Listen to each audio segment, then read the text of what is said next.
June 25 దేవుని వాక్య ధ్యానం. మీరు దేవుని ఆలయమై ఉన్నారు.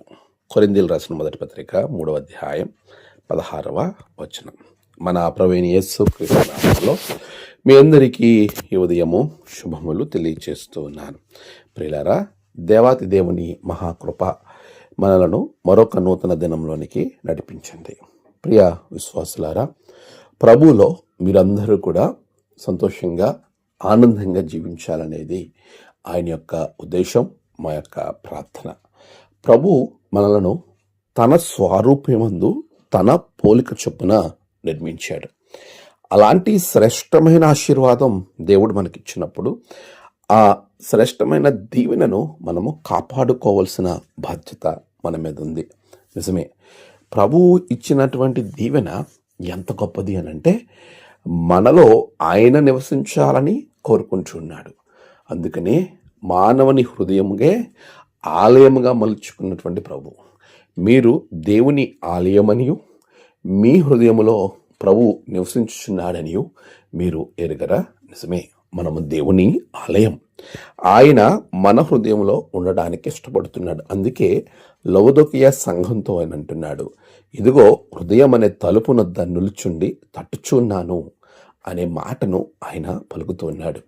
ఈరోజు దేవుడు నివసించటానికి యోగ్యమైన ఆలయముగా నీ హృదయం ఉందా? లేక నీ హృదయం అసలు ఆలయముగా మారిందా? ఈ రెండు ప్రశ్నలు మన హృదయాన్ని ప్రభువుకి సమీపంగా చేస్తాయి.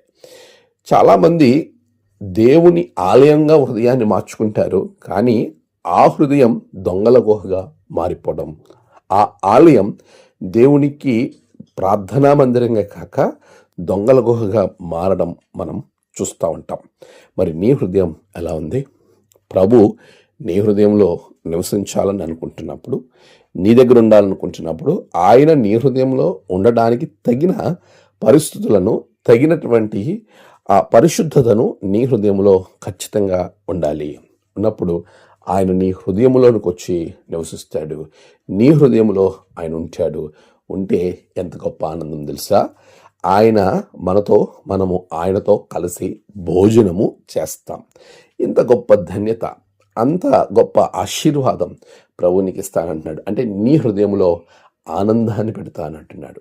నీకు నీ హృదయంలో ఉన్న కష్టము, బాధ, ఇరుకు, ఇబ్బంది ఏవైతే వేటి వలనైతే నువ్వు ఇబ్బంది పడుతున్నావో వాటిని తొలగించి సంతోషాన్ని ఇస్తాను అని చాలా చక్కగా వాగ్దాన రూపేణ ఆయన చెప్పాడు. ఆ వాగ్దానం వెనక ఒక ఆజ్ఞ పెట్టాడు, తలుపు తీయట. మరి నీవు తలుపు తీయగలుగుతున్నావా?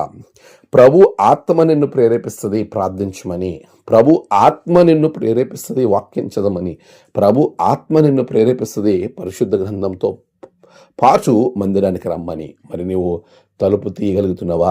కఠిన హృదయంగానే ఉంటున్నావా? ప్రభుని ఆహ్వానించు. నీ జీవితంలో గొప్ప కార్యం, ఎందుకంటే నీ హృదయం దేవుని ఆలయం.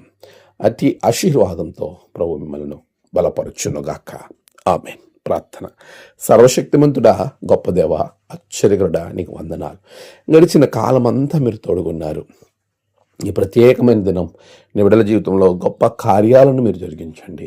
నేడు వారి ప్రయాణాలు, పనులు, తలపెట్టిన కార్యాలలో ఉన్నతమైన జయము బిడ్డలకు దయచేయండి. నేడు జన్మదినము, వహదినము, ఆయా విశేష దినములు జరుపుకున్న బిడ్డలను బహుగా దీవించండి. తమ ప్రియులను కోల్పోయి ఆదరణ కొరకు ఎదురు చూస్తున్న బిడ్డలకు ఆదరణ, నెమ్మది అనుగ్రహించండి. దినదీవులతో నింపి మీరే మహిమ పొందమని యేసు నామమున ప్రార్థించి వేడుకొంచున్నాం తండ్రి. ఆమేన్. తండ్రి, కుమార, పరిశుద్ధాత్మ త్రియేక దేవుని ఆశీర్వాదం మీ అందరికీ తోడుగా ఉండి నడిపించునుగాక. ఆమేన్.